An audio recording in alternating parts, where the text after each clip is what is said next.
শুভ সন্ধ্যা সুধী দর্শক। আমরা আজকের সনাদিতির অন্তর্জাল আড্ডা একটু ভিন্ন রকম ভাবে সাজিয়েছি। প্রতিদিনই আমাদের এই আড্ডায় থাকে আবৃত্তিজন কিংবা সঙ্গীত শিল্পী। আজকে আবৃত্তির পেছনের কথা কিংবা সঙ্গীতের পিছনের কথা, অর্থাৎ যে শব্দগুলো গাঁথেন সেরকমই কয়েকজন শিল্পীকে আমরা নিয়ে এসেছি। হ্যাঁ, তারা হচ্ছেন কবি এবং গীতিকার। আমরা কবি, লেখক, গীতিকারদের নিয়ে আমাদের আজকের অন্তর্জাল আড্ডা শুরু করছি এবং এই গুণীজনদের মধ্যে আজকে যারা রয়েছেন তাদের আমরা অবশ্য আমাদের অতিথি আজকে 5 জন, কিন্তু এই পর্যন্ত 3 জন যুক্ত হতে পেরেছে, আর 2 জন এখনো যুক্ত হতে পারেনি। অল্প কিছুক্ষণের মধ্যে তারাও যুক্ত হয়ে যাবেন আশা করছি। আজকে সারাদিন আপনারা জানেন প্রচন্ড বৃষ্টি ছিল, সেই কারণে হয়তো আমাদের নেটের কিছু অসুবিধার কারণে তারা যুক্ত হতে পারেনি, তবে অল্প কিছুক্ষণের মধ্যে তারা যুক্ত হয়ে যাবেন আশা করছি। আমাদের সাথে আজকের যে গুণীজনেরা রয়েছেন তাদের মধ্যে পশ্চিমবঙ্গ ভারত থেকে প্রথমেই আমি পরিচয় করে দিচ্ছি আমাদের শ্রদ্ধা ভাজন মানুষ এবং আমাদের প্রিয়জন বিধানেন্দু পুরাকাইত, আমাদের খুবই কাছের মানুষ। আর নমস্কার, সবাইকে স্বাগত, সকলের প্রতি শুভেচ্ছা রইল। সমস্ত বাংলাদেশের মানুষের প্রতি আমার শ্রদ্ধা ভালোবাসা রইল। সমস্ত গুণীজনদেরকে আমার শ্রদ্ধা, আর বন্যাকে অবশ্যই আমার খুব স্নেহ ও আমার ছোট বোন, সেই হিসাবে ভালোবাসা রইল সকলের প্রতি। আমাদের সাথে আরো রয়েছেন যে আমাদের প্রিয় ভাজন, শ্রদ্ধা ভাজন বড় ভাই অমিতাভ মির। তিনি কবি ও লেখক। অমিতাভ মির, শুভেচ্ছা, ভালোবাসা। আমাদের সাথে আরো একজন রয়েছেন, তিনি একজন মূলত গীতি কবি। তার গল্প রয়েছে বাজারে, বেশ কয়েকটি নাকি গল্পের বই রয়েছে, এবং তিনি কবিও। তিনি হচ্ছেন জালাল আহমেদ প্রধান, আমাদের খুব কাছের মানুষ, শ্রদ্ধা ভাজন মানুষ, প্রিয়জন জালাল আহমেদ প্রধান। সবাইকে এই শ্রাবণের বর্ষা স্নাত শুভেচ্ছা। সবাই ভালো থাকবেন। খুব ভালো লাগছে সবার সঙ্গে কথা বলে শুনে। সবাইকে অনেক অনেক শুভেচ্ছা। শুভেচ্ছা। এবং আমাদের আজকে সনাদিতির অন্তর্জাল আড্ডা ধন্য হলো আপনাদের পেয়ে, এবং যে দুজন আমাদের সাথে এখনো যুক্ত হতে পারেনি তারা আসলে আমরা আপনাদের সাথে তাদেরকে পরিচয় করিয়ে দেব। তাহলে আমরা প্রথমেই চলে যাচ্ছি আমাদের শ্রদ্ধা ভাজন কবি বিধানেন্দু পুরকাইতের কাছে। দাদা, মাইক্রোফোনটি মুট। হ্যাঁ দাদা।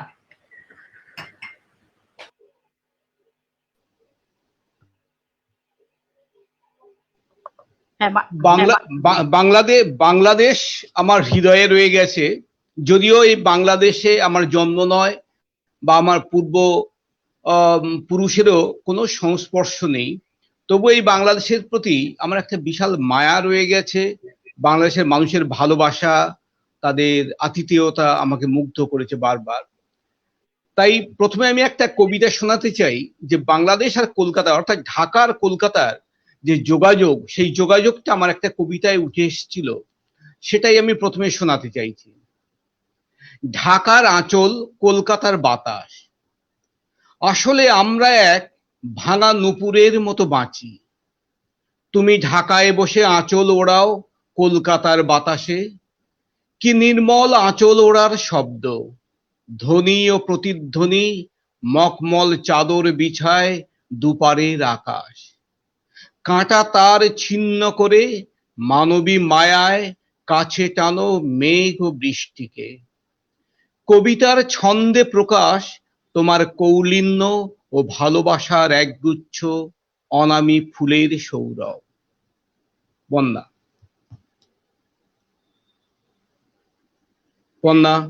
মৌসুমী, শোনা যাচ্ছে না? বন্যাকে শুনতে পাচ্ছি না। এখন শোনা যাচ্ছে? হ্যাঁ, এবার শোনা যাচ্ছে। আচ্ছা, দাদারা সুন্দর কবিতা লেখেন আর আমরা সেটা পড়ি। এভাবেই আমাদের একটা যুথবদ্ধ মিলন। তো যাই হোক, আমরা কবিতা অনেক শুনবো। তো তার আগে দাদাকে একটু জানতে চাচ্ছি যে দাদা আসলে কবিতার এই যে প্রেরণা বা কবিতার পথে আপনি কিভাবে আসলেন? আমার এক শিক্ষক ছিলেন, আমি মূলত অরফ্যান, এটা হয়তো তুমি জানো বা এখানে দর্শকদের জানানোর জন্য বলি। আমি মূলত গ্রামের ছেলে, সুন্দরবন অঞ্চলের, পশ্চিমবঙ্গের সুন্দরবন অঞ্চলে আমার জন্ম। আমার যখন মানসিকভাবে খুব বিধ্বস্ত, আমার 4 বছর বয়সে মা মারা যান, 7 বছর বয়সে বাবা মারা যান। যখন মানসিকভাবে খুব বিধ্বস্ত, একটা সামনে অন্ধকার জীবন আমার, ঠিক সেই সময় আমার জীবনে আসেন কবি দীপক হালদার, যিনি আমাদের বাংলার শিক্ষক ছিলেন। এই রকম ঋজু মানুষ আমি খুব কম দেখেছি। ওনার অনুপ্রেরণায় বা ওনাকে দেখেই বলতে পারো আমার কবিতার এই ভূত মাথায় চাপে। এবং আমি যখন ক্লাস 11-এ পড়ি, তখন অন্বেষণ বলে একটা পত্রিকার সম্পাদনা শুরু করি আমাদের 2-3 জন বন্ধু মিলে। ক্লাস 8-এ যখন পড়ি, তখন গ্রামেরই একটা পত্রিকা সূর্যশিখা, সেই পত্রিকায় আমার প্রথম কবিতা ছাপা হয়। আর 11-এ এসে আমি পত্রিকার সম্পাদনায় হাত দিই এবং পশ্চিমবঙ্গের খুব গুণী কবি যারা শক্তি চট্টোপাধ্যায়, কবি অরুণ মিত্র, সিদ্ধেশ্বর সেন, শিবশম্ভু পাল, এইরকম নামী গুণী কবিদের সান্নিধ্য লাভ করি। এভাবেই আমার কবিতার যাপন বলতে পারো শুরু হয় ওই কৈশোর জীবন থেকে। আচ্ছা, বন্যা। আচ্ছা। হ্যাঁ, আমরা দাদার কাছে আরো তার আগে আমরা মির ভাইয়ের কাছে যাই। অমিতাভ মীর, আমরা মির ভাইয়ের কাছে যাচ্ছি, আমরা আবার ফিরবো দাদার কাছে। অসম্ভব মজার মজার গল্প শুনবো, কবিতার জীবনে বিভিন্ন স্বাদ, এগুলো নিয়ে আলোচনা হবে। তো মীর ভাই, আপনি কেমন আছেন? ভালো আছি, তুমি কেমন আছো? হ্যাঁ, আমিও ভালো আছি।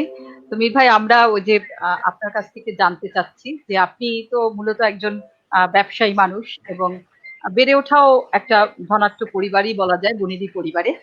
তো সেখানে তার সাথে কবিতার কি সম্পর্ক বা লেখালেখির কি সম্পর্ক? আসলে কবিতার সঙ্গে আমার সখ্যতা, আর যদি প্রেরণার আধার বলো তাহলে আমাদের বিদ্রোহী, আমাদের জাতীয় কবি বিদ্রোহী নজরুল। আচ্ছা, আচ্ছা। আসলে তার এই যে পাঠ্য বইয়ে এই 3-4-এ তার ওই যে আমি হব সকাল বেলার পাখি, আচ্ছা, এগুলো পড়তে পড়তে তার প্রতি একটা অপরিসীম মানে ফ্যাসিনেশন চলে আসে আচ্ছা। এবং সেখান থেকেই আমার এই মূলত লেখালেখি।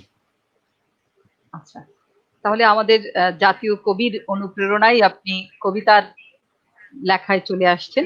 তো সেটা আমাদের জন্য খুবই ভালো। তো আমরা একটা শুনি এরকম বিদ্রোহী কবিতা বা কবির অনুপ্রেরণায় লেখা এরকম একটি কবিতা শুনে ফেলি চট করে।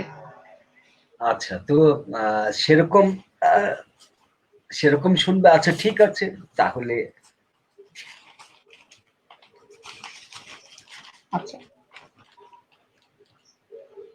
তো কবিতার শিরোনাম হচ্ছে এটা, সুপ্রভ শব্দের টানে।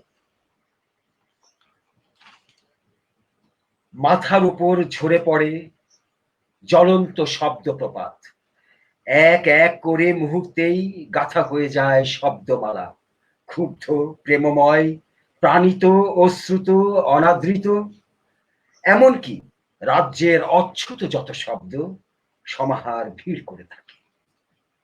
ভালোবাসার কিছু শব্দ আমি অসময়ে এড়িয়ে চলি, কেননা এখন এ তল্লাটে দুর্যোগের ঘোর ঘন ঘটা ঐকান্তিক কামনার সুপ্রভ শব্দের জালে বন্দি থেকে প্রেমকুঞ্জি অভিসারে যেতে পারে না কোনো প্রেমিক প্রবর।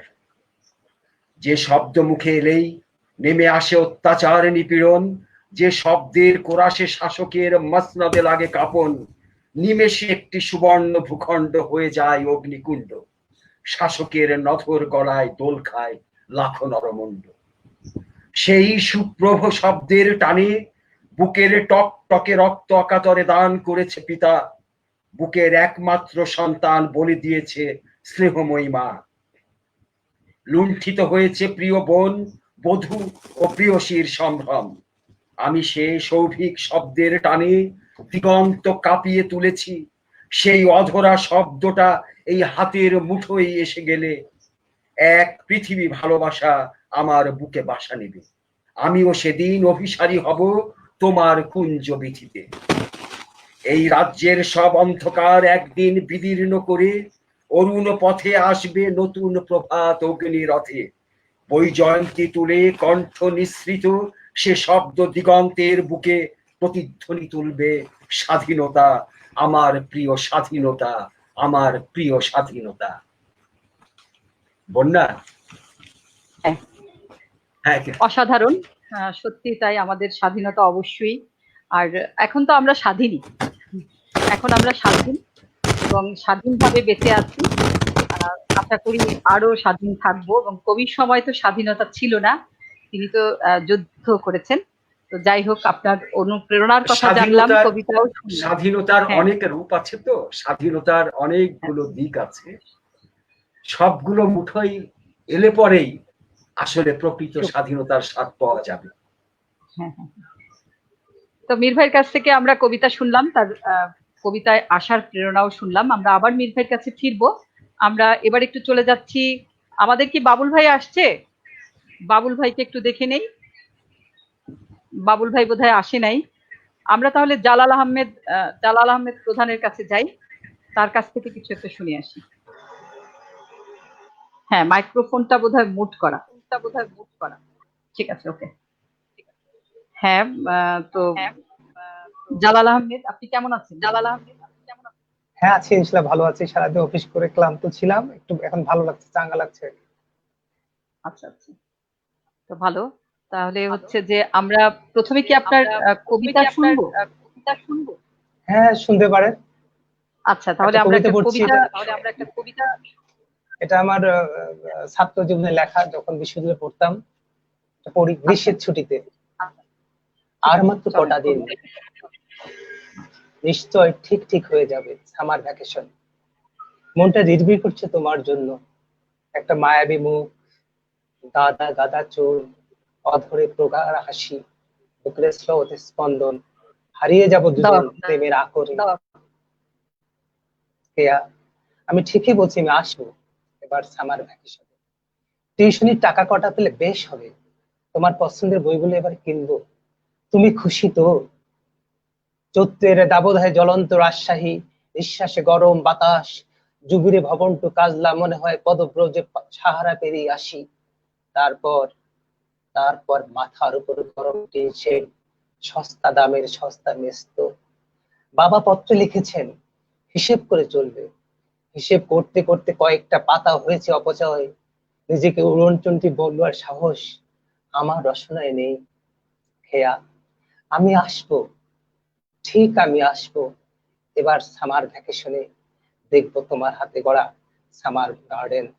ধন্যবাদ। বন্যা,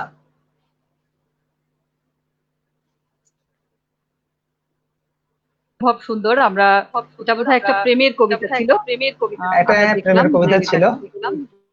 হ্যাঁ হ্যাঁ হ্যাঁ, আমাদের কবি একটা প্রেমের কবিতা শোনালেন। তা আমরা জানি যে আপনি কবিতা ছাড়াও আপনি গান লেখেন এবং আমাদের বাংলাদেশ টেলিভিশনের একজন তালিকাভুক্ত গীতিকবি।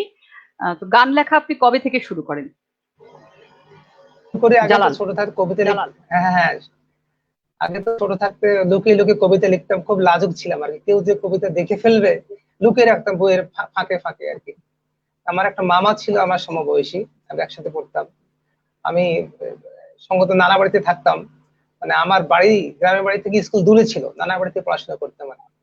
একটা বয়সী সমবয়সী মামা ছিল, সেগুলো খুঁজে বের করে করে সবাইকে জানাতো। তখন আস্তে আস্তে যে জানা হয়ে গেল, আমি একটা কবিতা লিখি। এসএসসি পরীক্ষা দিয়ে মনে হলো একটা গান লিখবো। জীবন নেশা জামালের একটা বই কিনে নিলাম, আমার যত গান। ওই পড়ে পড়ে মনে হচ্ছিল যে একটা একটা গান লেখার যে শৈলীটা মনে হচ্ছে একটু আত্মস্থ করলাম। তারপর অনেক সময় এসএসসি পরীক্ষা দিলাম, দেওয়ার পরে ওই শুয়ে শুয়ে গান লিখতে মনে হচ্ছে খুব পাচ্ছি গান আর কি। তারপরে একটা গান, আমার গ্রামে এক ছেলে ভগলুচন্দ্র মহন্ত, সে দুটো গান শুরু করলো, তখন মনে হচ্ছে না সে তো গানে শুরু করা যাচ্ছে।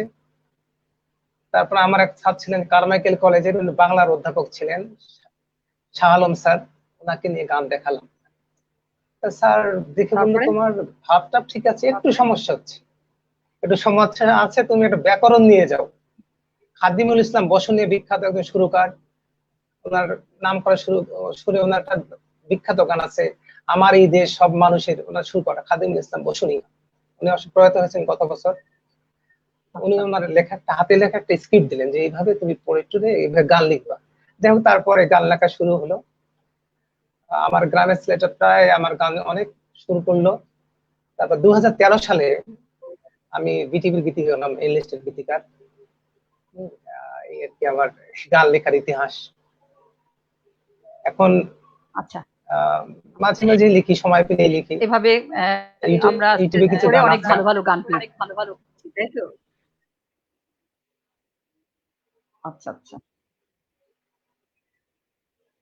আচ্ছা আচ্ছা, আমরা গানের গল্প আবার ফিরবো জালাল আহমেদের কাছে।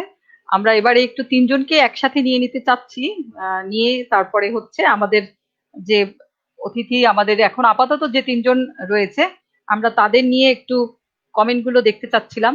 হ্যাঁ, আমাদের বাবুল ভাই এসে গেছে। আচ্ছা, বাবুল ভাইকে নিয়েই, সবাইকে নিয়েই আমরা বাবুল ভাইকে একটু পরিচয় করিয়ে নেই, তারপরে আমরা যাব হচ্ছে আমাদের মতামত গুলোতে। বাবুল ভাই, বাবুল ভাই আপনি কি শুনতে পাচ্ছেন? আচ্ছা, বাবুল ভাই আসুক, সেই ফাঁকে আমি একটু মতামত গুলো পড়ি। কারণ হচ্ছে যে দর্শকদের জন্যই, যারা এই যে মতামত দিচ্ছেন তাদের জন্যই আমরা প্রতিদিন সন্ধ্যায় অতিথিদের, গুণীজনদের নিয়ে সাজাই আমাদের অনুষ্ঠান।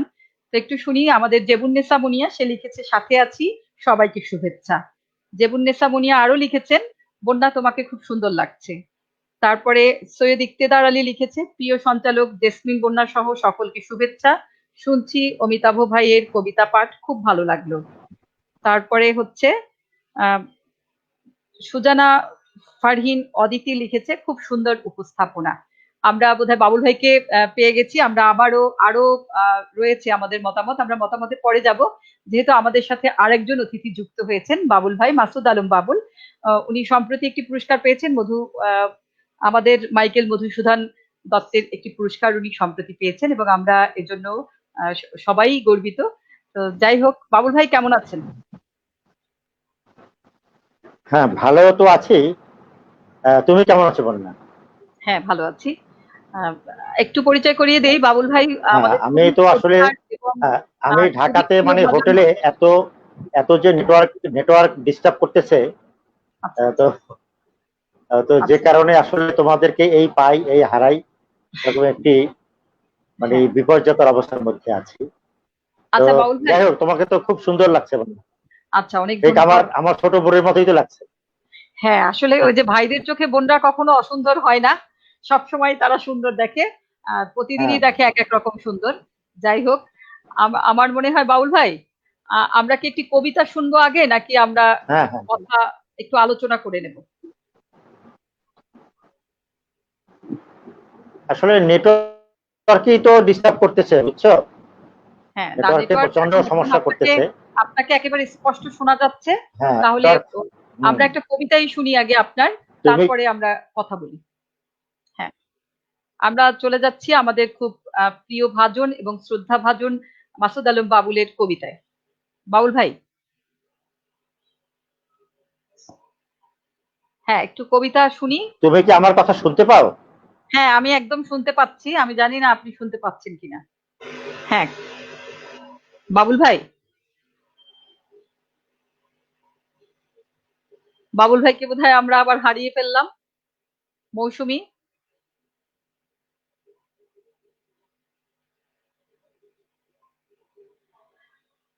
বাবুল ভাই বোধহয় চলে গেছে, তাই না? হ্যাঁ হ্যাঁ, চলে গেছেন, নেটওয়ার্কের ঝামেলা হচ্ছে ওখানে, উনি চলে গিয়েছেন। আচ্ছা, তাহলে আমরা আবার যাই, আমাদের দাদার কাছে চলে যাই। দাদার সাথে একটু কথা বলি। হ্যাঁ দাদা, আমাদের আমাদের এই যে অসংখ্য কবিতা, হ্যাঁ, আমাকে কি শোনা যাচ্ছে? মিউট করে দেওয়া হয়েছে। হ্যাঁ, ঠিক আছে, আনমিউট হয়ে গেছে। হ্যাঁ, শুনতে পাচ্ছি তোমাকে। হ্যাঁ, আচ্ছা দাদা, আমি আসলে একটু জানতে, আপনি তো কবিতা লেখেন এবং লেখালেখিও করেন, প্রবন্ধ লেখেন, তো সেক্ষেত্রে আপনার বাজারে কোনো বই আছে কিনা, আপনার কোনো প্রকাশনা আছে কিনা আর কি, সেটা জানতে চাচ্ছি। আর তিনখানা কাব্যগ্রন্থ আছে, মূলত ঢাকার আঁচল, কলকাতার বাতাস, মঞ্জুলিকা নারী নয়, আর হচ্ছে অনুভবে তোমার বৃষ্টি। এই তাহলে মূলত প্রথমে আমরা ঢাকার আঁচল কলকাতার বাতাস থেকেই তোমাকে শোনালাম একটা কবিতা, আরো কবিতা আমি শোনাতে চাই ঢাকার আঁচল কলকাতার বাতাস থেকে। আচ্ছা, মূলত এগুলো কিন্তু তার আগে বাংলা হুম, তার আগে একটু কথা বলি। দাদা আমি আপনার একটি কবিতা, যে বঙ্গবন্ধুর শতবর্ষ স্মারক গ্রন্থে একটি কবিতা রয়েছে বঙ্গবন্ধুকে নিয়ে লেখা, আপনি ওটি যদি আগে আমাদের শোনাতেন, কারণ আমাদের তো যেহেতু জন্ম শতবার্ষিকী চলছে, মুজিব বর্ষ চলছে, আমরা একটু ওই কবিতাটি শুনতে চাচ্ছি। বন্ধুকে নিয়ে আমার অন্য একটা কবিতা, সেটা যদি তুমি পারমিশন দাও তাহলে শোনাতে পারি। হ্যাঁ হ্যাঁ হ্যাঁ, আমরা অবশ্যই হ্যাঁ ওটা না, বঙ্গবন্ধুকে নিয়ে তো অবশ্যই শোনাবো। বঙ্গবন্ধু এবং বাংলাদেশ নিয়ে আমার আরো কবিতা আছে, শোনাবো। আমি বঙ্গবন্ধুকে নিয়ে একটা অন্য টাইপের কবিতা তোমাদের শোনাই। ওই কবিতাটা তো তুমি আবৃত্তি করো বা অনেকেই জানে, কিন্তু এই কবিতাটা একদম নতুন লেখা, একটু শুনে দেখো। সবাই সমস্ত বাংলাদেশবাসীর জন্য আমার শুভেচ্ছা রইল এবং এই কবিতাটা শোনাচ্ছি। সেই ফুলটা।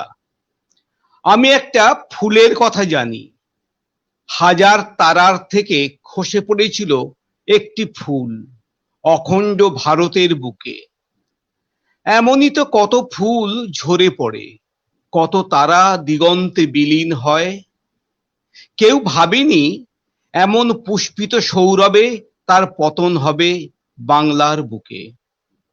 তার তর্জনীতে জেগে উঠবে বাঙালি, ভাটিয়ালি গানে হিন্দোল হবে আসমুদ্র। সেই ফুলেই ছিল আগামীর ভাবনা, চেতনার হিরে পান্না বসন্ত গোলাপ। মোটা চশমার ফাঁকে খেলা করত স্বপ্ন, বাঙালির ভালোবাসা। সেই ফুলের কাছে নত হলো শত্রুর বেয়নেট, মুখ করে দেবার কুটিল কৌশল। সেই ফুলটা বড় বেয়াদব, কথা শুনল না, ছিনিয়ে নিল এক ভূখণ্ড, এক প্রস্থ সবুজের মহামায়া, বাঙালির বাংলাদেশ। সেই ফুলটাই বাঙালির বঙ্গবন্ধু, বাংলার মুজিবুর রহমান। বন্যা। আমরা শুনলাম আমাদের জাতির জনক বঙ্গবন্ধু শেখ মুজিবুর রহমানকে উদ্দেশ্য করে একটি লেখা। তো যাই হোক, অনেক ভালো লাগলো দাদা। আমরা আবার ফিরবো, আমরা একটু মীর ভাইয়ের কাছে যাই। বাবুল ভাইকে যুক্ত করতে পারছি না। বাবুল ভাই আজকে অবশ্য ঢাকায় এসেছেন, এজন্য হয়তো নেটওয়ার্কের ঝামেলা হচ্ছে। তো মীর ভাই।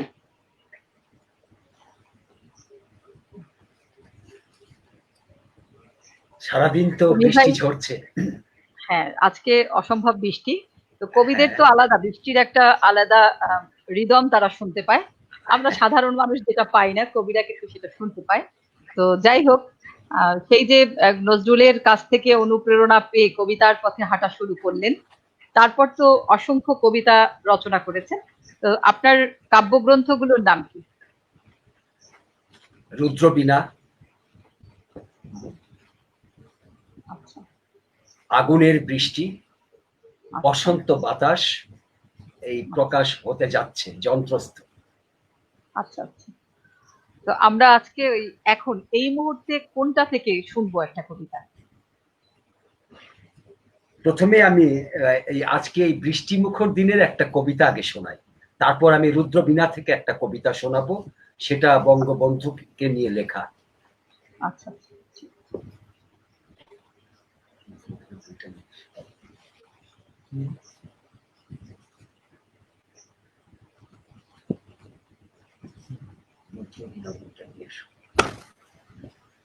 বাতায়নে কাঁদছে আষাঢ়, কবিতার শিরোনাম।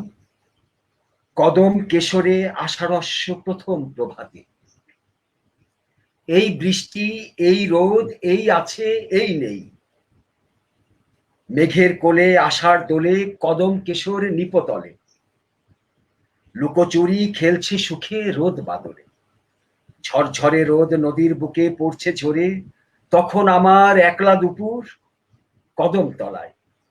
দুঃখ সুখের গল্প চলে বৃষ্টি ধারায়, মন খারাপের চোখে নামলো যখন ঝুম বৃষ্টি। হাত বাড়িয়ে রৌদ্র এসে কেড়ে নিল ঝাপসা দৃষ্টি। বাদল রাতের বাতায়নে জ্বলছে দূরে তারার মতো, সজল মায়ার কাজল চোখ খুঁজছে যেন কাকে, কোন বিরহীর পুড়ছে বুক ধূপের ধুনে, ভেজা হাওয়ায় গন্ধ পোড়া ভাসছে নাকে। ঠিকই ঠিকই পুড়ছে ধূপ বুকের খুব গভীরে, সেই গন্ধ বিধুর ধূপের ধোঁয়ায় কাঁপছে আকাশ, ঝরছে ধারা পাগল পাড়া, ভাসছে বানে চোখের নদী, বাতায়নে কাঁদছে আশার দহন সুখে ভাসছি আমি। বন্যা, হ্যাঁ মীর ভাই, শুনছি। হ্যাঁ, সুন্দর কবিতা শুনছিলাম, কিন্তু আসলে আমাদের কাছে একটু দুঃখজনক, সেটা হচ্ছে আমাদের আরো দুজন অতিথি তারা যুক্ত হতে পারছেন না। একজন হচ্ছেন মাসুদ আলম বাবুল এবং আরেকজন হচ্ছে মাহমুদা খানম। আমরা দুজনকে যুক্ত করতে পারিনি এখনো। বাবুল ভাই একবার এসেছিলেন, আবার চলে গেছেন। আজকে প্রচন্ড বৃষ্টির কারণে নেটে প্রচন্ড খারাপ অবস্থা, এবং আপনারা শুরুতেও জেনেছেন আমাদের আরেকজন সঞ্চালক সৌরভ, সেও আসতে পারেনি। ইলেকট্রিসিটি ওখানে নাই এবং নেট তো নাই, এরকম একটা অবস্থা। যাই হোক, আমরা সেই বিভিন্ন প্রতিকূল অবস্থা, আমাদের আমাদের যে অবস্থাগুলো চলছে, আমাদের প্রতিকূল অবস্থা না, আমাদের যে অবস্থা চলছে একেবারেই সব সময়ই বাধার মধ্যে চলছি। তারপরে আসলে তো আনন্দের জন্যই আমরা প্রতিদিন সন্ধ্যায় এই যে কবিতার আসর বসি, তো সেখানে সবাইকে একটু আনন্দ দেওয়ার চেষ্টা করি, পারি কিনা জানি না শতভাগ, তবে চেষ্টা করে যাচ্ছি। তো তারপরেও সমস্ত বাধা বিপত্তি পেরিয়ে আমরা সামনের দিকে আগানোর চেষ্টা করছি। তো এই যে কবিতা শুনলাম এইমাত্র, এবং আপনার কবিতাগুলো একটু আলাদাই স্টাইলের হয়, সেটা দেখেই বোঝা যাচ্ছে যে এটার মধ্যে একটা ছাপ থাকে। কোনো কবিতার মধ্যে দেখা যাচ্ছে যে বিদ্রোহী কবির একটা ছাপ, কোথাও আপনার মানে আসলে কবির ছাপ তো আমরা মনে মনে ভাবছি, যেহেতু আপনি এইমাত্র বললেন, আগে তো আর বুঝতাম না। তো যাই হোক, অথবা দেখা যাচ্ছে যে আপনার কবিতায় হয়তো কখনো দেখা যাচ্ছে জীবনানন্দের একটা ছাপ, বা আপনার একটা কবিতা রয়েছে বঙ্গবন্ধুর উপরেই, দ্রৌপদীর নৃত্য।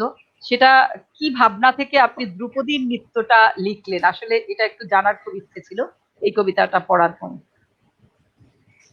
আসলে ব্যাপার হচ্ছে আঙুল তো সবাই তোলে, হ্যাঁ, তো নাচের যে একটা মুদ্রা আছে ধ্রুপদী মুদ্রা, হ্যাঁ, হ্যাঁ, এটা কিন্তু নৃত্যের বেলায় প্রযোজ্য। তো তেমনি একটা আঙুলও যে এরকম নৃত্য করতে পারে, হ্যাঁ। মানে কণ্ঠস্বরের সঙ্গে এটার যে নৃত্য, এটাকেই আমি এই ধ্রুপদীতে নিয়ে এসেছি। আচ্ছা, মানে ঘটনা হচ্ছে যে নাচের বাইরে কথার সাথে বা বক্তৃতার সাথে একটা আঙুলও যে নৃত্য করে, সেটাই হচ্ছে আপনার এই কবিতার বিষয়বস্তু, তাই তো? বিষয়বস্তু, হ্যাঁ, হ্যাঁ, এবং বক্তব্যকে শক্তপোক্ত করে। যাই হোক, শক্তপোক্ত করে, রাইট। হ্যাঁ, এই কবিতাটি অসম্ভব সুন্দর একটি কবিতা, এবং অনেক ভালো লাগা এই কবিতাটার জন্য, এবং আমি অনেকবার এটা পড়েছি বিভিন্ন জায়গায়। তো যাই হোক মীর ভাই, আপনার কাছে আবার ফিরবো। আমরা আবার চলে যাচ্ছি আমাদের গীতি কবি এবং কবি ও লেখক জালাল আহমেদ প্রধানের কাছে। জালাল আহমেদ প্রধান।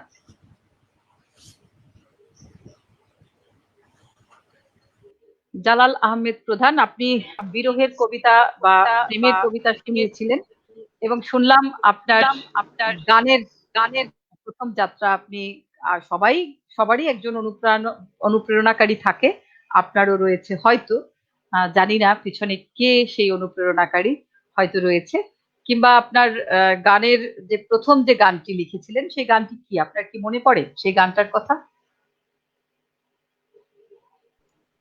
প্রথম গানটা লিখেছিলাম,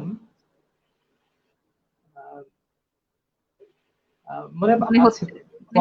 হ্যাঁ, গানটা ছিল পরজন, একটা পল্লী গান লিখেছিলাম। গ্রামের ছেলে তো, গ্রামে বড় হয়েছি, পল্লী গান লিখেছিলাম। গানটা কথা এরকম ছিল, পরজন্মে হই যেন গো তোমার পড়শি, আরো ভালো জমবে মজা হলে সমবয়সী, বর্ষাকালে গাঙে যখন আসবে নতুন পানি, তোমায় নিয়ে ভাসিয়ে দেব ছোট্ট নৌকা খানি, বলবো তোমায় গানে গানে আমি তোমার পিয়াসী, শীতের রাতে পাড়ায় যখন জমবে পালা গান, তোমার ঠোঁটে কুড়িয়ে দেব আতর মাখা পান, বলবে তুমি কানে কানে নত কম সাহসী, পরজন্মে হই যেন গো তোমার পড়শি। এটা সুর করে গাইলে হয়তো ভালো, সুর করা আছে কিন্তু আমি তো আর শিল্পী না। হ্যাঁ, কবিরা আসলে এরকম। তো যাই হোক, মানে সেই সুরটা তো আপনি ভেবেই গানটা লিখেছেন। তো আমি আরেকটু জানতে চাচ্ছি যে আপনার আসলে পছন্দের কোন ধরনের গান, মানে কোন ধরনের গানকে আপনি পছন্দ করেন? ধরেন কেউ রবীন্দ্রসঙ্গীত, কেউ আধুনিক মিউজিক, কেউ রক মিউজিক, তা আপনি কোন ধরনের গান আপনার প্রাণ ছুঁয়ে যায়? প্রাণী আর কি, সব ধরনের গান। ছোট থেকে গানের মানে রেডিও ছিল বাড়িতে, আমার বয়স যখন 3-4 বছর তখন থেকে রেডিও শুনি। সব ধরনের গানই ভালো লাগে। আধুনিক রবীন্দ্রসঙ্গীত, নজরুলসঙ্গীত, পঞ্চকবির গান ভালো লাগে, আধুনিক গান, পল্লী গান, ভাটিয়ালি, ভাওয়াইয়ে তো আমাদের রংপুরের ঐতিহ্য, ভাওয়াইয়ে গান। আমরা তো রংপুরে একসময় ওটা 4:30টার সময় বিকেল বেলা তিস্তা পাড়ের গানের অনুষ্ঠান ভাওয়াইয়ে হতো। আমরা সব আচ্ছা, আচ্ছা। গ্রামের মানুষ, আমার মা বোন সবাই মিলে যেন ওই ভাওয়াই গান শোনার জন্য মুখিয়ে থাকতাম। আচ্ছা, কখন আব্বাস উদ্দিনের গান হবে, কসিমউদ্দিনের গান হবে, রথীন্দ্রনাথের গান হবে, ফেরদৌসী বাহ, রহমানের গান হবে, তারপরে বেগম সুরিয়া আমাদের শিল্পী ছিলেন, শরীফা রানী, সেই বিখ্যাত বিখ্যাত গীতিকার, সুরকারদের, শিল্পীদের গান শোনার জন্য মুখিয়ে থাকতাম। গ্রামের মানুষের মুখে মুখে ভাওয়াইয়া গান যেন একটা সেরকম একটা প্রচলিত তো গান, সবাই যেন মনের দুঃখ, ভাওয়াইয়া গানে তো আসলে ভাব জাগা নিয়ে গান, ভাওয়াইয়া গান ভালো লাগতো। সব ধরনের গানই পছন্দ করি, ভালো লাগে শুনতে। সব গানের মধ্যেই তো একটা মনের কথা, বিরহের কথা, সংসারের কথা। ভাওয়াইয়া গানের মধ্যে তো এটা আরো বেশি, হ্যাঁ, হ্যাঁ। অনেক বেশি। আপনার আপনার হাওয়াই গানটা হচ্ছে আপনার একটু মানে প্রিয় আর কি, তাই তো? সব গানই সবার কাছেই ভাল লাগে, কারণ গানের কথা ভালো হলেই গানটা ভালো লাগে, এটা স্বাভাবিক। তো হাওয়াই গানটা হচ্ছে আপনার প্রিয়। এটা কি আপনার বাড়ি রংপুরে, তাই? যেহেতু আমার ভাষায় একটা দুর্বলতা আছেই, সব গানই ভালো লাগে। আচ্ছা, তার মধ্যে ভাওয়াইয়া গান একটা যেন আমার একেবারে রক্তের সঙ্গে মিশে আছে আর কি, এরকম একটা ব্যাপার। আচ্ছা, আচ্ছা, আচ্ছা। আমিও ভাওয়াইয়া গান লিখেছি, কিছু গান লিখেছি। আচ্ছা, ঠিক আছে। জালাল আহমেদ জুয়েল, আপনার কাছে আমরা আবার ফিরবো। আমরা দেখি বাবুল ভাই বোধহয় একবার এসেছিলেন মাঝখানে, আমি একবার দেখেছি বাবুল ভাইকে। আমরা আবার একটু বাবুল ভাইয়ের কাছে যাই। নেটের জন্য বাবুল ভাইকে একদমই পাচ্ছি না। তো বাবুল ভাই হ্যাঁ, শুনছেন? নেট নেট খুব সমস্যা করছে। হ্যাঁ, শুনছি, আচ্ছা, আচ্ছা। এখন শুনছি। নেট খুব প্রবলেম করছে, বুঝছো? আচ্ছা বাবুল ভাই, আমি সহজ করেই একটা প্রশ্ন জিজ্ঞেস করি, সেটা হচ্ছে যে হ্যাঁ, আপনার এই যে লেখালেখি, আপনার এই সমৃদ্ধ লেখালেখিতে কিভাবে প্রথম আসলেন এবং কখন সেটা? লেখালেখিতে কিভাবে প্রথম আসা, এটা একদম ছোটবেলায় আমি লেখালেখি করতাম। যখন আমি হ্যাঁ, প্রাইমারি স্কুলে পড়ি তখন থেকে লেখালেখি করতাম। কিন্তু এই লেখালেখির জায়গাটায় অনুপ্রেরণার যে মানুষটি ছিল প্রথমত, সেই লোকটি হচ্ছে আমাদের স্কুলের হেডমাস্টার ছিলেন মনোয়ার হোসেন। উনি একজন ভালো সাহিত্যিক ছিলেন, বাংলা সাহিত্যে তার মানে ব্যুৎপত্তি ছিল খুবই ভালো। অবশ্য উনি এসেছেন তখন আমি ক্লাস 9-এ পড়ি, লেখালেখি করতাম তার আগেই। হ্যাঁ, কিন্তু আমাকে অনুপ্রেরণাটা তিনি দিয়েছেন, এবং বই পড়ার প্রতি আগ্রহ, উৎসাহ তৈরি করা, আমাকে ধরে ধরে সে বেতাগি নিয়ে যেতেন, ওদের একটা বই পেলে আমাকে পড়তে দিতেন, আবার নিজে পড়ে আমাকে বলতেন। মানে একদম আমাদের স্কুলটা তো গ্রামে ছিল, আমি ক্লাসে ফার্স্ট ছিলাম। তো মনোহর স্যারে ঘটনাক্রমে আমাদের স্কুলে আসছিলেন। তো তিনি যে কোয়ালিটির টিচার, তাতে অত অজপাড়া গায়ে তার শিক্ষকতা করার কথা না। কিন্তু তিনি একসময় বলতেন যে আমার খুব ভালো লাগছে যে তোর মতো একজন ছাত্র আমি এখানে পেয়েছি, যার মোটামুটি সাহিত্যের প্রতি একটা অনুরাগ আছে। তো এই জায়গাটা আসলে আমারও অনেক উপকার হয়েছে স্যারকে পেয়ে। একজন সমৃদ্ধ মানুষ ছিল। তুমি হয়তো আসলে মানে শুনে থাকবে যে যে রেক্টর স্যারের নাম যে বজলুর রহমান স্যার। উনি এই দক্ষিণাঞ্চলের একজন প্রখ্যাত দার্শনিক ছিলেন, আরজ আলী মাতুব্বরের হ্যাঁ, হ্যাঁ। সমসাময়িক সময়। তো বজলুর রহমান স্যারের অনুসারী ছিলেন হচ্ছে মনোহর স্যার। তো মনোহর স্যারও আসলে অনেক গুণগ্রাহী রেখে গেছে, বলতে পারো আমি তার একজন। এর পরবর্তী জীবনটা আসলে আমি যেহেতু একটা সময় বাম রাজনীতিতে আমি ঝুঁকে পড়ি, সেই জায়গাটাতে বুঝই যে মানুষের অধিকার, মানুষের ক্ষুধা, মানুষের দারিদ্র্য, এই বিষয়গুলো তো অনেক সময় টাচ করে।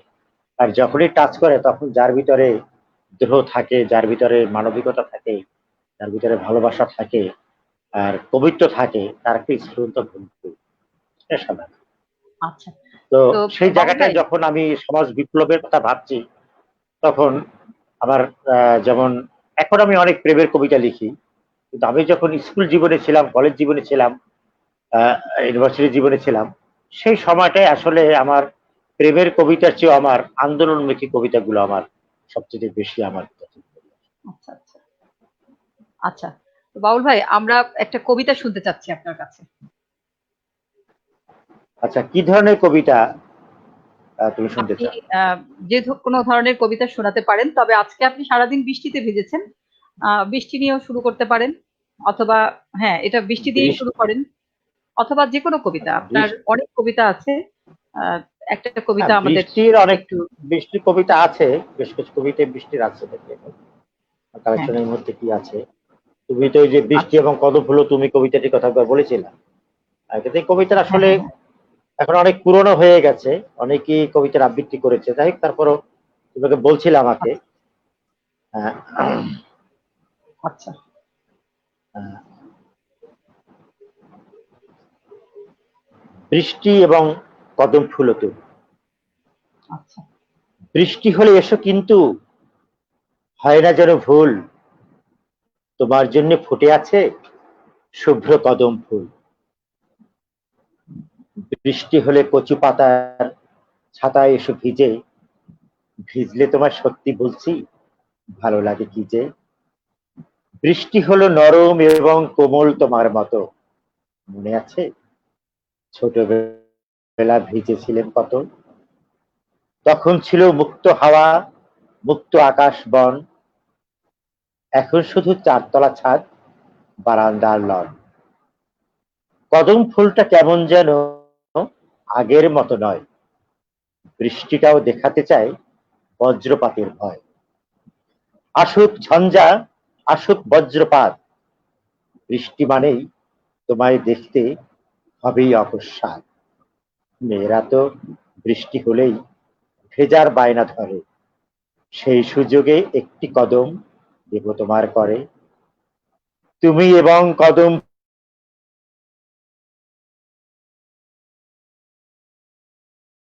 হ্যাঁ,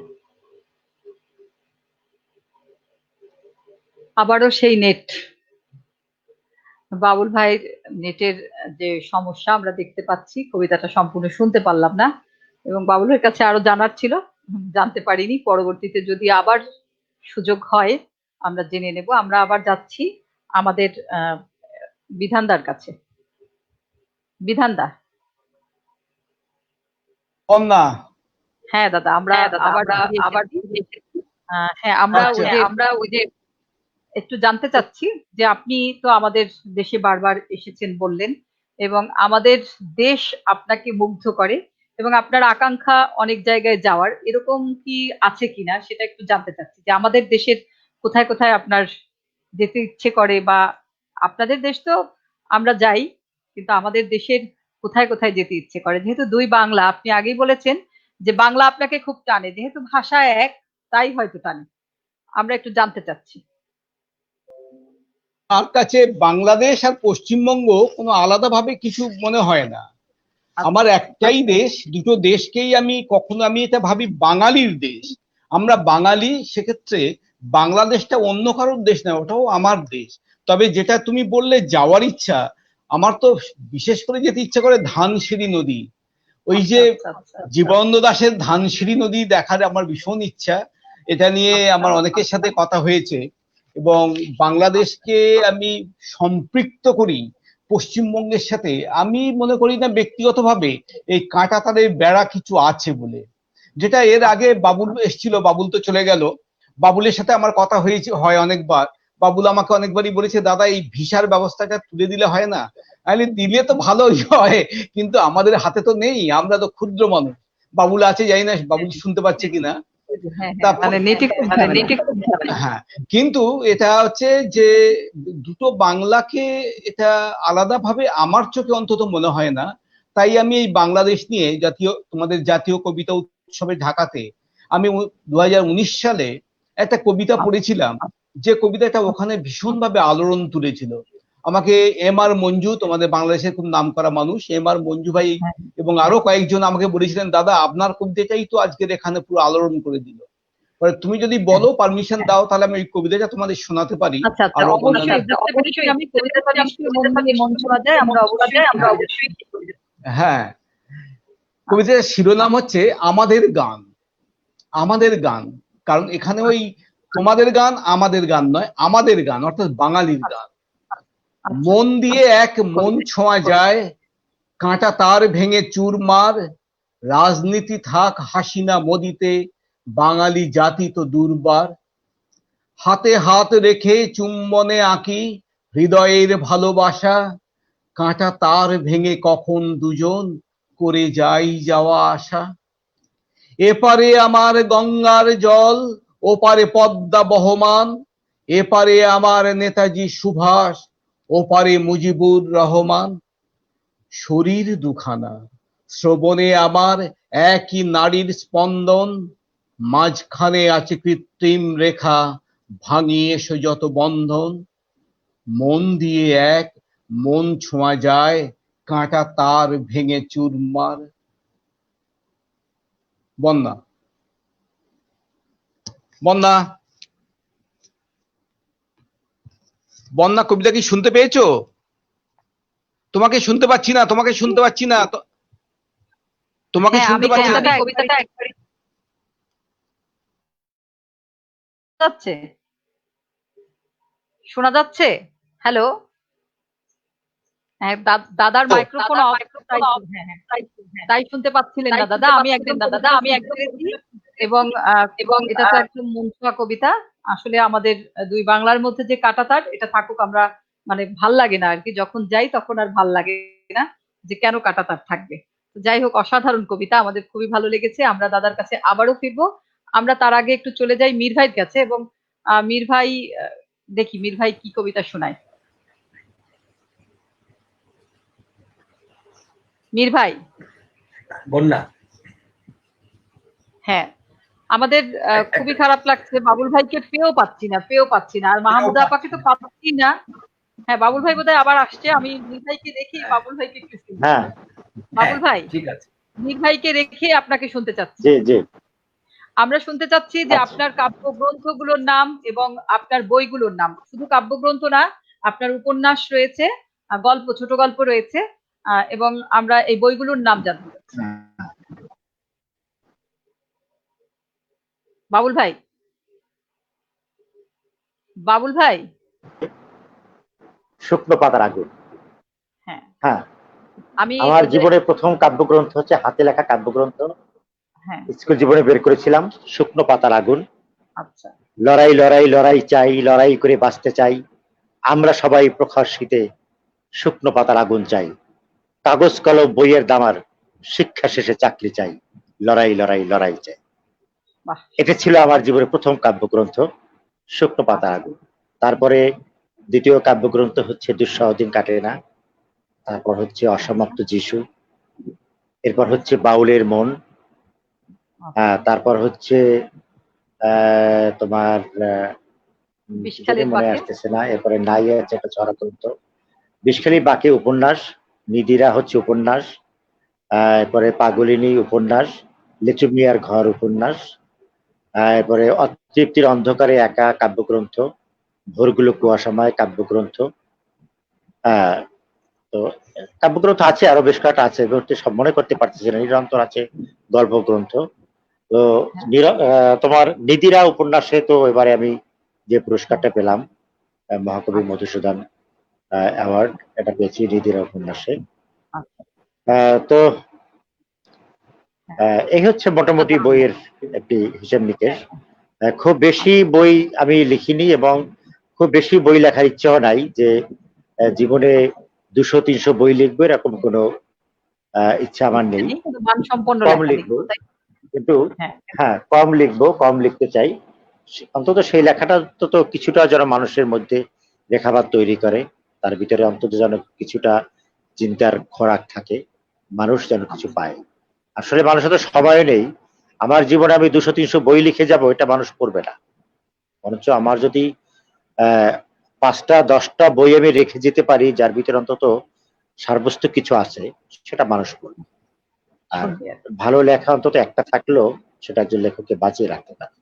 এটা আমি বিশ্বাস করি। সুতরাং শত শত বই লেখার ইচ্ছা আমার নেই।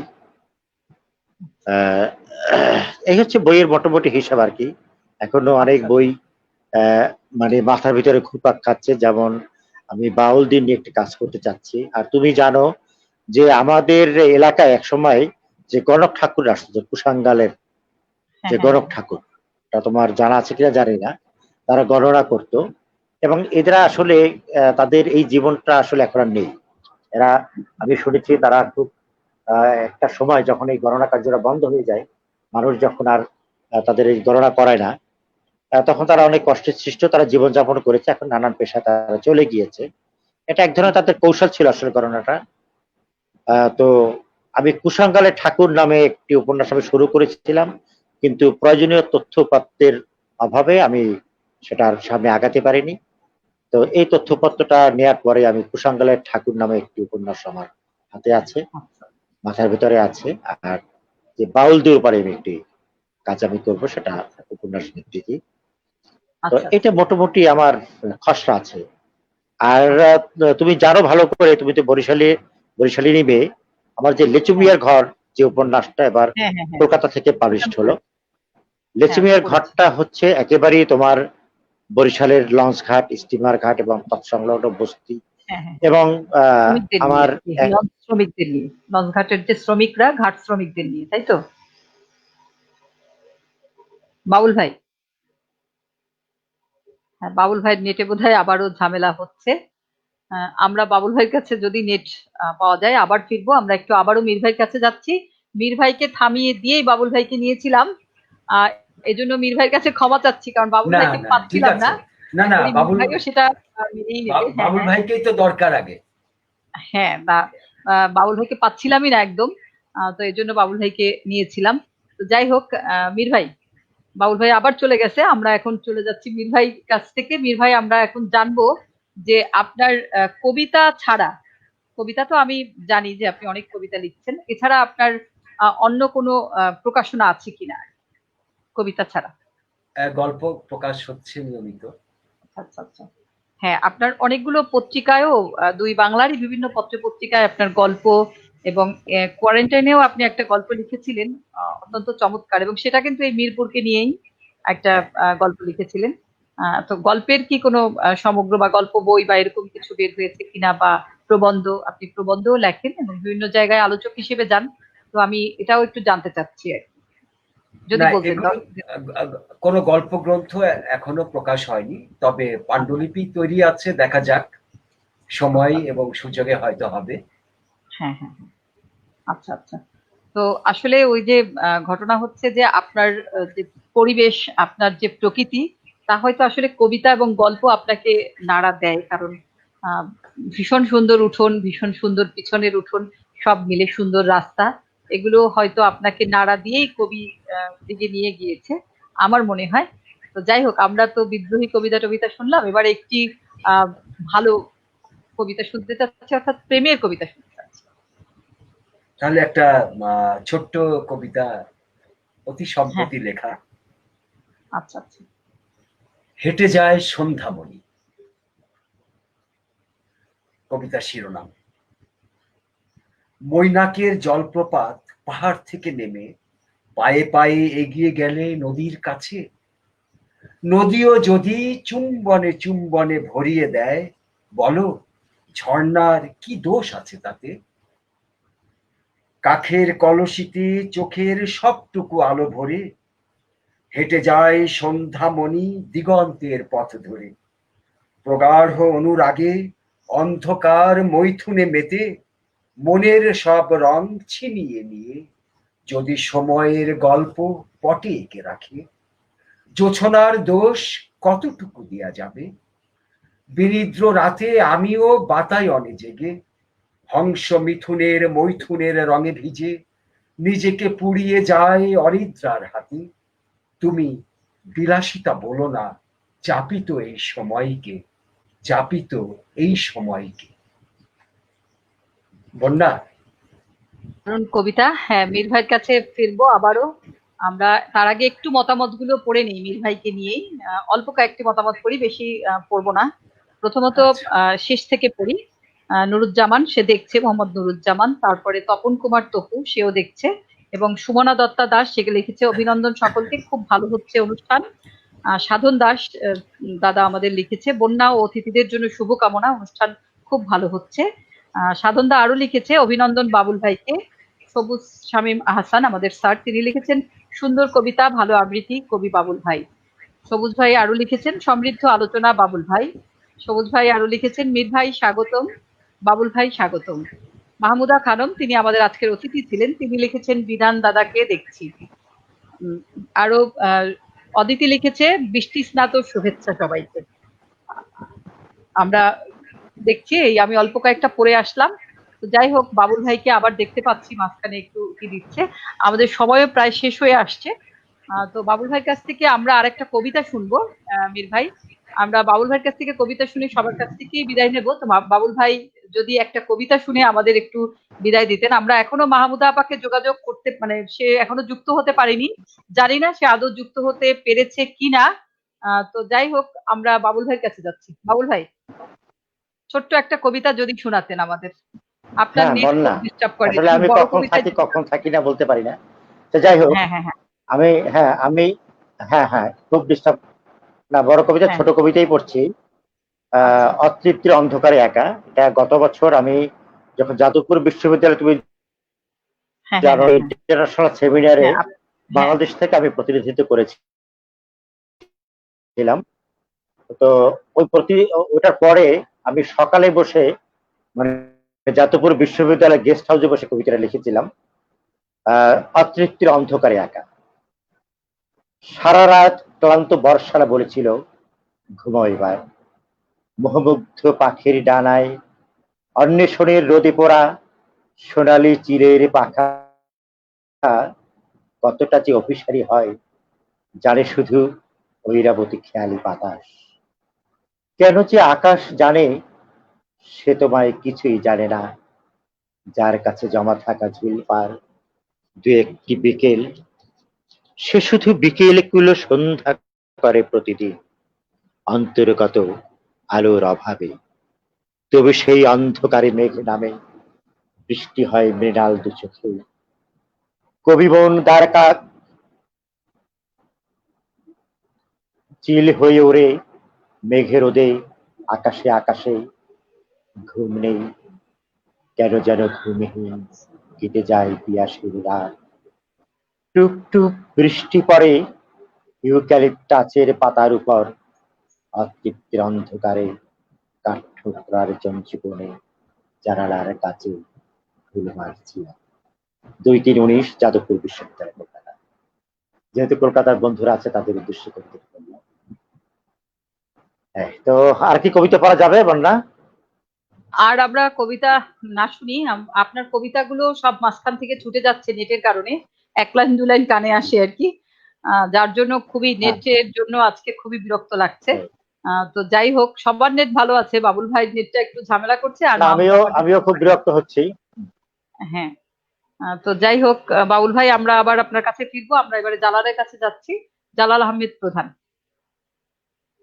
এবারে যাচ্ছি কবি জালাল আহমেদ প্রধানের কাছে। হ্যাঁ, জালাল আহমেদ প্রধান, এটাই বোধহয় আপনার শেষ পরিবেশনা, এরপরে আমরা সবাই মিলে শুভেচ্ছা দিয়ে বিদায় নেব। তো আমরা শেষ একটা কবিতা শুনতে চাচ্ছি আপনার কাছে। অবশ্যই আমাদেরকে কবিতা শোনাবেন, কারণ আপনি একজন ভালো কবিও, শুধু গীতিকবি নন, একজন ভালো কবিও। চলুন আপনার কবিতা শুনি। হ্যাঁ, মাইক্রোফোনটা মুট করা, আপনার মাইক্রোফোনটা মুট করা, জালাল আহমেদ জুয়েল, মাইক্রোফোনটা মুট করা। হ্যাঁ, ওকে হ্যালো। ওকে ওকে ওকে, হ্যাঁ হ্যাঁ হ্যাঁ, ঠিক আছে। আচ্ছা, আমি একটা ছোট কবিতা পড়বো, চাওয়া পাওয়া। কি আর চাবো তোমার কাছে, সন্ধ্যা হলো বলে, এবার আমায় দাও গো বিদায়, ভাসিয়ে চোখের জলে। যা পারোনি সারা জীবন বিদায় বেলায় কেন, আশার কাজল লাগিয়ে চোখে ব্যথার কাঁটা হানো। সুখের তরি যায় গো ভেসে মোদের সমুখ দিয়া, রঙিন পালে চোখ জ্বলে যায় ভরে না তো হিয়া। তুমি সখী রইলে তেমন যেমন থাকে চাঁদ, আকাশ জুড়ে বেড়াও ঘুরে, বওনা অপবাদ। ধন্যবাদ বন্যা। একটা বলবো? জালাল প্রধান, আমরা আচ্ছা তাহলে শুনি আর একটা কবিতা। হ্যাঁ আচ্ছা শুনি, ছোট তো তাই না? হ্যাঁ ছোট, একেবারে ছোট। আচ্ছা, আমার ছোট বাড়ি হলে এসো সখী, দেব পানির খিলি, চাও যদি তাও ঘন চুলে কেটে দেব বিলি, নয়ন ভরে কাজল দিব দুটি হাতে চুড়ি, প্রেমের নাটায় ধরিয়ে দেব উড়বে গগন জুড়ি। তোমার বাড়ি আমার বাড়ি, মধ্যে ঘাগর নদী, ভরা নদী সাঁতার দিব ভালোবাসো যদি। তোমার বুকে বাহ, দুরু দুরু কি যেন কি কয়, তুমি কাছে এলে আমার ঠিক তেমনই হয়। আর কতদিন এমন করে সময় হবে পার, তোমায় জয়ী করতে সখী মানব শত হার। ধন্যবাদ বন্যা। আচ্ছা হ্যাঁ ধন্যবাদ। ছোট ছোট দুটো কবিতা পড়লাম আর কি। হ্যাঁ তো আমরা এবার সবাইকে একটু নিয়ে নেই, আমাদের সমস্ত অতিথিদের নিয়ে নেই, কারণ আমাদের কবিতা গল্পে 1 ঘন্টা অলরেডি পার হয়ে গেছে। আমরা সবার কাছ থেকে একটু বিদায়ী শুভেচ্ছা শুনবো এবং সাথে সাথে কিছু কথা শুনবো। তো সেই কারণে সবাইকেই নিয়ে নিচ্ছি। আমাদের সাথে আসলে 5জন থাকার কথা ছিল। আমি অত্যন্ত দুঃখিত, কারণ হচ্ছে আমাদের মাহমুদা খানমকে আমরা যুক্ত করতে পারিনি নেটের কারণে, এটা আমাদের দুর্ভাগ্য। যাই হোক, আমরা এখন শুরু করছি আজকের আমাদের শেষ পর্যায়ের যে শুভেচ্ছা বক্তব্য, বিদায়ী শুভেচ্ছা বলি আমরা। তো সেটা হচ্ছে প্রথমেই দাদাকে বলছি, বিধান দাকে। বিধান দা যদি আমাদের বিদায়ী শুভেচ্ছা দিতেন। বিধান দা। হ্যাঁ, বন্যা, বাংলাদেশের প্রতি আমার তো একটা বিশাল দুর্বলতার স্থান হয়ে গেছে, মানে দুর্বল জায়গা তৈরি হয়ে গেছে। তাই বাংলাদেশকে আমি কি চোখে দেখি সেটা আমি অন্যভাবে বক্তৃতায় না বলে আমার কবিতা দিয়েই আমি জানিয়ে দিচ্ছি আমি বাংলাদেশকে কিভাবে দেখি। আচ্ছা আচ্ছা আচ্ছা আমার এই কবিতাটার শিরোনাম হচ্ছে রূপসী। আচ্ছা। আমাকে বরং বৃদ্ধ বলেই ডেকো। ভীষণ আওয়াজ আসছে বন্যা। আমাকে বরং বৃদ্ধ শোনা যাচ্ছে আমাকে? আমাকে বরং বৃদ্ধ বলেই ডেকো। তোমার এখন পলাশ রঙের ছোপ, রং বেরঙের বেলুন উড়িয়ে দিয়ে চোখে ভাসে নানান বায়োস্কোপ। পুঁতির মালার গল্প শোনালে ভাবি তুমি এখনো কিশোরী যেমন ছিলে। ফেসবুকে স্ট্যাটাস দেবার সময় কি যে লিখি হাতড়াই মাস্তুলে। আমাকে বরং বৃদ্ধ বলেই ডেকো। যাক চলে যাক কৈশোর যৌবন, তোমাকেই শুধু খুঁজে পেতে চাই আমি, শীতলাক্ষের মাঠ ভরা ফুল যেমন। এখনো তোমাকে কিশোরী দেখতে লাগে, নিজেকে কখনো বুড়িয়ে দাওনি বেশ। পূর্বপুরুষ যেমন বলেছিল তার চেয়েও তুমি রূপসী বাংলাদেশ। বন্যা।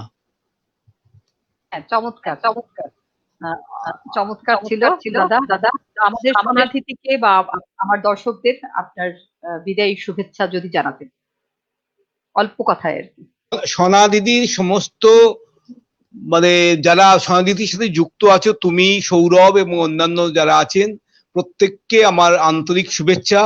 এপার বাংলা তথা ভারতের তরফ থেকে বাংলাদেশের সমস্ত মানুষকে আমি শুভেচ্ছা জানাই বাবুল ভাইকে, মীর ভাইকে এবং জালাল ভাইকে। ওনাদের সাথে যদিও আমার আলাপ হয়নি, কিন্তু প্রত্যেককে জানাই। এবং তোমাদের অন্তরালে যিনি অপারেশন করছেন, সম্ভবত একজন মহিলার নাম বলছিলে, তাকেও আমার শুভেচ্ছা রইল আমার ভারতের তরফ থেকে। হ্যাঁ, ভারতের তরফ থেকে, কলকাতার তরফ থেকে। আর আমরা খুব মিস করলাম মাহমুদাকে আমি খুব মজা করে বলি রাজাপুরের বনলতা, ফলে আজকের এই অনুষ্ঠানে পেলে বোধহয় খুব ভালো লাগতো। মাহমুদাও আমার খুব ভালো বন্ধু। আর বাবুল ভাই তো বলার নেই, বাবুল ভাই তো আমাদের আপন মানুষ, খুব প্রাণের মানুষ। উনি তো পশ্চিমবঙ্গেও ভীষণ পরিচিত একজন মানুষ, এবং ব্যক্তিগতভাবে আমার সাথেও ভীষণ ভালো সম্পর্ক বাবুল ভাইয়ের। ফলে প্রত্যেককে ভালো, মানে প্রত্যেককেই আমার শুভেচ্ছা, আমার প্রাণ ঢালা ভালোবাসা রইল। আর তোমার প্রতি রইল আমার অশেষ শুভেচ্ছা, ভালোবাসা। ফলে আমি সবাই কাছ থেকে বিদায় নিচ্ছি। সবাইকে নমস্কার, সবাই ভালো থাকবেন। বাংলাদেশের সমস্ত মানুষকে আমার প্রণাম, ভালোবাসা, সালাম। আচ্ছা ধন্যবাদ বিধানদাকে। আমরা এবারে যাচ্ছি বাবুল ভাইয়ের কাছে, কারণ হচ্ছে বাবুল ভাই নেট আসি যাই করে। বাবুল ভাই বিদায়ী শুভেচ্ছা। বাবুল ভাই বোধহয় শুনতে পাচ্ছে না। মীর ভাই, আমাদের বিদায়ী শুভেচ্ছা আমাদের দর্শকদের উদ্দেশ্যে, আমাদের আহ, যারা অতিথি ছিলেন তাদের উদ্দেশ্যে আপনার কিছু যদি বলার থাকে। সোনাধিতির এই আয়োজন আমি বেশ কিছুদিন ধরেই দর্শক হিসাবেই উপস্থিত ছিলাম। তো আজকের এই 25তম আয়োজনে আমাকে যুক্ত করার জন্য সোনাধিতি সংশ্লিষ্ট সবাইকে, বিশেষ করে আমার ছোট বোন বন্যা, তানজির, সৌরভ, এদেরকে আমার শুভেচ্ছা, ভালোবাসা, এবং অন্তরালে একজন যিনি আছেন তাকেও আমার শুভেচ্ছা, ভালোবাসা। সেই সাথে আমাদের বিধানেন্দু পুরকায়েত দাদা ভারতের, আমাদের গীতিকবি জালাল ভাই, বন্ধুবর মাসুদ আলম বাবুল, তাদেরকে আমার প্রাণ ঢালা অভিবাদন, শুভেচ্ছা, ভালোবাসা জানাচ্ছি। আর সেই সাথে আজকে দর্শক যারা ছিলেন তাদের সবাইকে আমার শুভেচ্ছা এবং অন্তরের অন্তঃস্থল থেকে ভালোবাসা জানাই। সোনাধিতি এগিয়ে চলুক তার আপন গতিতে, এই শুভ কামনা থাকলো। ধন্যবাদ মীর ভাইকে। আমরা এবারে যাব বাবুল ভাইয়ের কাছে। বাবুল ভাই, নেটে আছেন? বাবুল ভাই, বাবুল ভাই, আচ্ছা বাবুল ভাইকে আমরা পাচ্ছি না। আমরা যাচ্ছি জালাল আহমেদ প্রধানের কাছে। হ্যাঁ, আমরা বিদায়ী শুভেচ্ছা নিচ্ছি জালাল আহমেদ প্রধান। হ্যাঁ, আজকে এই সনাতনীর পক্ষ থেকে অনুষ্ঠানটা হচ্ছে, এখানে আমি সংযুক্ত করার জন্য আমাকে অনেক অনেক ধন্যবাদ। আর এই সুবাদে অনেক যারা দিগ্গজন, তাদের সাথে অনুষ্ঠানটা করছি, যুক্ত হতে পেরে নিজেকে ধন্য মনে করছি। আর এই অনুষ্ঠান সনাধিতি তো প্রায় তাদের অনলাইন অনুষ্ঠানগুলো দেখে ভালো লাগে। আজকে একটা অন্যরকম ভালো লাগা যুক্ত হলো আমার কাছে, অত্যন্ত ভালো লাগলো। আর যারা দর্শক শ্রোতা যারা, তারা তাদেরকে অনেক ধন্যবাদ, অনেক কষ্ট করে সময় দিয়ে অনুষ্ঠানটা দেখছে। এই সনাধিতির যে উত্তরোত্তর সাফল্য কামনা করি, তারা মানুষকে এভাবেই সবসময় আনন্দ দিয়ে যাবে। আসলে কবিতার যে আবেদন, সেটা কবিতা, কে না কবি হতে চায়? সবাই মনে হয় কবি হতে চায়, ছোটবেলায় স্বপ্ন থাকে, কেউ কবি হতে পারে, কেউ পারে না। কিন্তু কবিতার সাথে যে প্রেম, এটা আজীবন থেকে যায়। ছোটবেলায় মানুষ কবিতা পড়ে, যৌবন বেলায় পড়ে, বৃদ্ধ বয়সে পড়ে। এই কবিতার যে স্পন্দন মানুষের হৃদয়ে হৃদয়ে স্পন্দিত হোক, এই আশা করি। ধন্যবাদ বন্যা। ধন্যবাদ জালাল আহমেদ প্রধানকে। আমরা এবার বাবুল ভাই বোধহয় নেটে আছে, আমরা একটু বাবুল ভাইয়ের কাছে যাই। বাবুল ভাই, বিদায়ী শুভেচ্ছা। বাবুল ভাই। হ্যাঁ, বিদেশ শুভেচ্ছা। আসলে আমি না চাইতেই কখন বিদেশ শুভেচ্ছা বাণী বেজে ওঠে ঠিক জানি না। আমার নিজেরও খুব বিরক্ত লাগছে যে আজকের এই নেটের কারণে। আমার বাসায় থাকলে সমস্যাটা হতো না, বাসায় তো ওয়াইফাই আছে, কিন্তু এখানে খুব নেটওয়ার্ক ডিস্টার্ব করছে। তো যাই হোক, বন্যা, তোমার এই আয়োজনে আমাকে আমন্ত্রণ জানানোর জন্য আমি আন্তরিকভাবে কৃতজ্ঞ, তোমাকে সাধুবাদ জানাই। তুমি এরকম একটি ভালো কাজ করতেছো এবং এরকম এক এক করে সবাইকে নিয়ে আসতেছো, এই যে সম্মিলনটা ঘটাচ্ছ, এই জন্য তুমি যে অক্লান্ত পরিশ্রম করে যাচ্ছ, তোমার প্রতি আমার শুভেচ্ছা এবং কৃতজ্ঞতা থাকলো। আহ এখানে আসলে সবাই আমার পূর্ব পরিচিত, শুধুমাত্র আহ জালাল আহমেদ প্রধান ভাই বোধহয় আজকেই আমার মুখোমুখি পরিচিত হতে পারলাম। তো জালাল ভাইকে সর্বাগ্রে আমি শুভেচ্ছা জানাচ্ছি। জালাল ভাইয়ের সাথে আমি ভবিষ্যতে যাতে আমাদের পারস্পরিক সম্পর্কটা আরো ডেভেলপ করে। তো ভালো থাকবেন জালাল ভাই, আপনার প্রতি সর্বাগ্রে শুভেচ্ছা। আপনি একজন ভালো গীতিকার, একজন কবি, আপনি বহু গুণে গুণান্বিত। আমাদের আসলে গুণ কম, যেমন মীর ভাই ভালো আবৃত্তি করতে পারে এবং সে খুব ভালো লিখতেও পারে, কিন্তু আমার আসলে অতটা গুণ নেই। আমি শুধু একজন লেখক, এই পর্যন্তই। হ্যাঁ, আমার পরিচয় খুব বড় মাপের নই। তো যাই হোক, আমি বিধানদাকে দেখছি না। বিধানদা আমার অত্যন্ত কাছের মানুষ, খুব প্রিয় একজন মানুষ।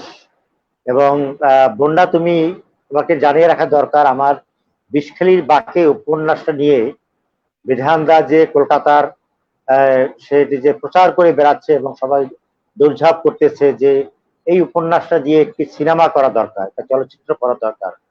এই ভাবনাটা দিয়ে বিধানদা সে বহু জায়গায় অনেকের কাছে বার্তাটা পৌঁছে দিয়েছে এবং ইতিমধ্যে তিনি একজন ডিরেক্টরের সাথেও কথা বলেছেন। ওই ডিরেক্টরকে দিয়ে আমার সাথে কথা বলিয়ে দিয়েছেন। তো এরকম একজন প্রাণের মানুষ, ভালোবাসার মানুষ আসলে এটা ভোলার নয়। বিধানদার বাড়িতে আমি গিয়েছি, অত্যন্ত সরল মন এবং আন্তরিক একজন মানুষ। আমি খুব কলকাতা অনেকের সাথেই আমার সাথে ভালো সম্পর্ক হয়েছে, তোমারও হয়েছে, কিন্তু বিধানদা অনন্য সাধারণ মানুষ এবং বাংলাদেশের প্রতি বিধানদার যে প্রীতি, সে প্রীতিটা আসলে আমাদের আসলে মনে খুব দাগ কাটে। মানে অর্থাৎ এই যে কাঁটাতার মুক্ত একটি বিশ্ব চাই, দুই বাংলা চাই। আমার মানিনা কবিতাটা তুমিও বহুবার আবৃত্তি করেছো, তো যেটা ছিল আসলে কাঁটাতারের বিরুদ্ধে বিদ্রোহ।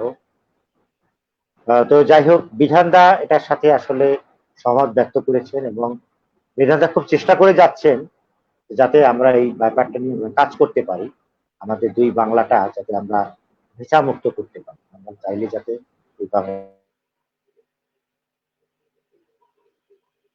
ধন্যবাদ বাবুল ভাইকে। আসলে আমরাও খুবই কৃতজ্ঞ আজকের সনাধিতির এই আয়োজনে। আমাদের সাথে 4 জন সমকালীন গুণী কবি এবং লেখক ছিলেন। এটা আমাদের জন্য অত্যন্ত মানে কি বলবো, আমাদের জন্য অত্যন্ত আনন্দের এবং অনেকটাই আনন্দের মধ্যেই আমরা এই 1 ঘন্টা পার করেছি। কখন যে 1টি ঘন্টা পার হয়ে গেছে আমরা টেরও পাইনি। অসাধারণভাবে আমরা কাটিয়েছি, কিন্তু কিছু দুঃখ থেকে গেছে। যেমন মাহমুদা আপাকে যোগ করতেই পারিনি, যুক্ত করতে পারিনি বাবুল ভাইকেও সম্পূর্ণভাবে যুক্ত করতে, নেটের কিছু সমস্যার কারণে। আমরা হয়তো পরবর্তীতে এদের সাথে যুক্ত হতে পারবো। আমরা আবারও যুক্ত করার ইচ্ছা রাখি, হয়তো পারবো। তবে আজকে যে 4 জন গুণীজনের আলোতে আমাদের সনাধিতি আলোকিত ছিল, আমরা তাদের কাছে চিরকৃতজ্ঞতা জানাই এবং তাদের কাছে আমাদের ভালোবাসা, শ্রদ্ধা সবই জানাচ্ছি। আশা করি আপনারা সব সময় আমাদের পাশে থাকবেন, ঠিক আমাদেরকে আপনাদেরই মনে করে আমাদের পরামর্শ দেবেন, মতামত দেবেন। কখনো আমাদের সাথে অনুষ্ঠানে থাকবেন, কখনো দর্শক সারিতে, সেই প্রত্যাশা রাখছি। আর সবার সুস্থতা কামনা করছি এবং আজকের যে নেট বিভ্রাট, এটা যেন আর না হয় সেটাও চাচ্ছি। আর আমরা সবাই যেন সুন্দর একটা পৃথিবীতে ফিরতে পারি, যে পৃথিবীতে করোনা থাকবে না, কোনো দুর্যোগ থাকবে না, কোনো কঠিন কোনো বাধা আমাদেরকে আর ছিন্ন করতে পারবে না, কিংবা দূরত্ব বজায় রেখে আমাদের চলতে হবে না। এরকম একটা পৃথিবী চাচ্ছি। অবশ্যই খুব শীঘ্রই সেই পৃথিবী আমরা পেয়ে যাব এবং সবাই আবারও একসাথে এক হাতে হাত মিলিয়ে ফিরবো সেই পৃথিবীতে। সেই প্রত্যাশাই আজকে শেষ করছি। সবাইকে অনেক অনেক ধন্যবাদ এবং শুভেচ্ছা। শুভরাত্রি। শুভরাত্রি।